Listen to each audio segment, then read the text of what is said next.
News out of China this morning. The country's central bank cut its one-year benchmark lending rate, though it left the five-year rate unchanged. That was unexpected, scared investors, sending the markets lower. China's already dealing with a slumping real estate sector and high youth unemployment, and it's locked in a battle with the U.S. over access to advanced artificial intelligence computer chips. Joining us to talk about the fallout of a China that's struggling more economically is Senator Mike Braun of Indiana. He serves on multiple committees, including the Budget Committee and the Appropriations Committee.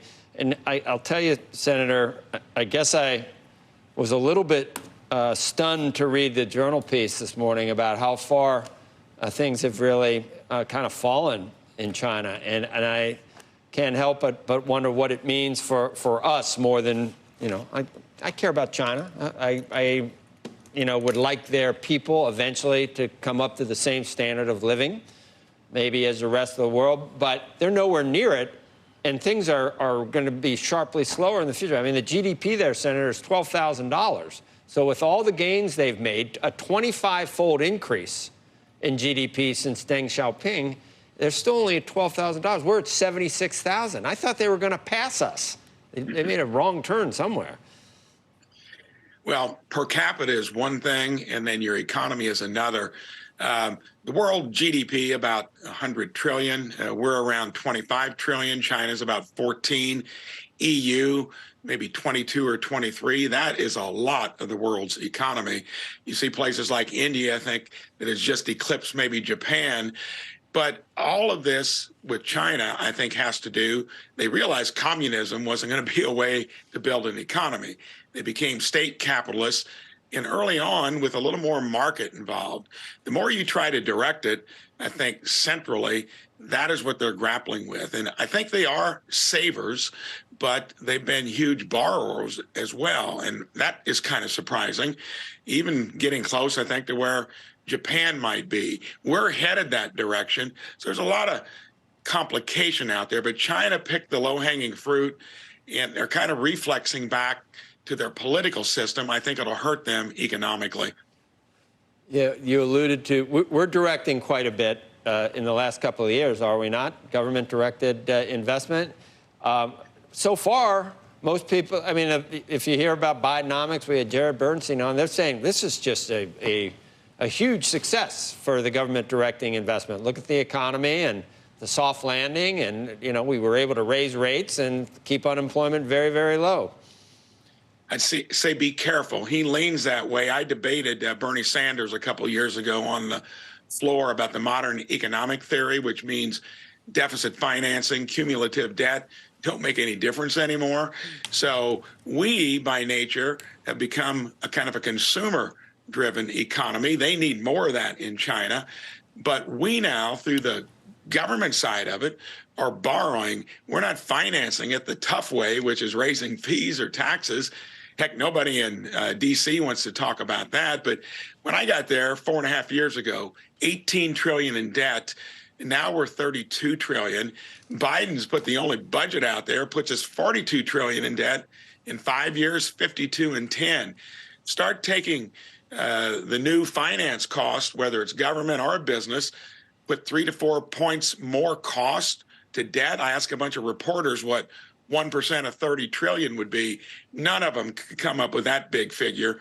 But if you start pricing the cost of debt into what we're currently paying, it crowds out everything. And not to mention that the Medicare Trust Fund goes broke in 4 or 5 years, Social Security in about 8 or 9. We got a lot of issues running things through the federal government. If anything was being knocked out of the park, it'd be different, but it's not. And I've asked people about, what is the way out? And by 2050, I think we're at almost 200% debt to GDP. And they say, well, we need to grow. We're not doing anything to stimulate growth, so that's not going to happen. That's what we would need. So it sets up for a very pessimistic view on what the prospects are for us being able to deal with that. We're not going to be able to deal with that because we're probably not going to grow. We're not doing the things necessary to grow. No, because when you look at now the federal government being at about 27% of our GDP, consumer spending just under 70, course, we're net negative on export imports, but what's taking it in the chin is business investment. And when it comes to should the government be producing that, well, they ought to get their act in order on the basic things we need to do. Defend our country, maybe infrastructure, reform entitlements. It can't even do that. And then the productive side of the economy, business investment becomes a smaller part of it. We've made it to where it's been easy for us to borrow and spend, not to say that we don't need to do things to help the economy in general. We've never raised revenues more than roughly 18% of our GDP. We've traditionally spent at 20%. Regardless of the tax rate, high or low, we get into our government about 18% of our GDP. So the facts are there. Don't go deeper into the hole. Try to realign it to where you're doing a little more business investment. That lowers costs in the long run, but not through government. We can either talk about what China, what this means in terms of their approach to the world. If things go south in China, it could be even worse, I would think. And, you know, we've got balloons flying over here and Taiwan in the crosshairs. Or we can talk about, there's a debate this week, and the big elephant in the room is not going to show. What's going to happen with you're a Republican? What do you see playing out? But I guess you have no idea. What do you see playing out between now and the election? Well, I don't think you could have written a novel more complicated on the Republican side. I can tell you one thing. When Trump came on the scene, he represented half the country fed up with business as usual in D.C. We do need term limits. We do need a balanced budget amendment. How we articulate it as Republicans, the other side of the aisle, they're political enterprisers, entrepreneurs, but they're running it into the ditch financially. We, on the other hand, generally don't want to do anything on policy and play defense by doing things through the courts. I'd love to see what was happening pre-COVID extrapolated into the future. And I think a lot of people out there know that Trump did it, but they wonder how that works out politically. We need to wait and see. It was working then. I don't think what Biden is selling is working. That takes us deeper into the hole. And referring back to China real quickly, when their population starts to tank, their economic woes even get worse.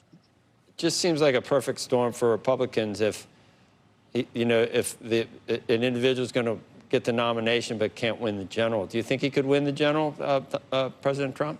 Well, if he makes it through, and he does, I think the Democrats and the enterprisers would be the reason for it. And what was happening pre-COVID, if he can articulate that, stick on that message, we know it was working. We were darn near financing the tax incentives, which expire for many small businesses in January 25. Stick with that. I think the people out there know that it worked then. They wonder who would make it work. So that's where we're at. You think, so you're at this point assuming that former President Trump is going to be the nominee? I think whatever they try politically through the indictments and so forth, that strengthens him, not weakens him. Well, they probably want to do that they think that Biden can beat him. I think they are calculating it that way, and I think the American public might be a little smarter than that because they can't sell their economics and have it all explained by the fact they don't like politics the way it was run under Trump. Well, I was like having you on. Why don't you get guys like that to run for president? I know. Is it the hair thing? Is he got to have a full? I mean, I don't know what's wrong with the hair thing. He's not taking a shot at you, Senator. He's balder than you are. He's not. He's definitely a glass house dweller. I've still got a little on top, so I stretch it as much as I can. I don't know. I don't know what. This is the strangest period in time, though. For must be. But I like to come to you because you're from Indiana, and that's the real tri-state area is Indiana, Kentucky, and Ohio, right around Cincinnati, right, Senator? They talk about this. I don't know what they're talking about back here. This tri-state thing. It's not Connecticut or anything like that. But it's in the real world where I'm from. It's in the actual world. And I built a little business into a regional and national company. We need more of us in the Senate. And sadly, we only got about 3 or 4 of us. It's a huge business now.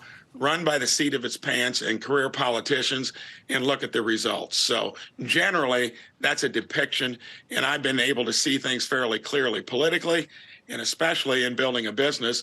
We need a different dynamic in D.C.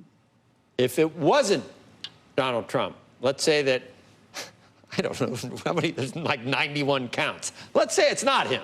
Who would you like it to be? I think clearly the guy that is different, that espouses a lot of what Trump did, would be Vivek Ramaswamy, because you're going to have somebody that has a business background, is entrepreneurial. That's the only chance we turn the biggest business around in the world and get it to where we're not borrowing from our kids and grandkids. I think that's why he's resonating. Went to my high school in Cincinnati, valedictorian civic. Yeah. Yeah, St. Xavier, Jesuit educated. Salt of the earth. Senator, thank you. You're welcome. Good to have you on.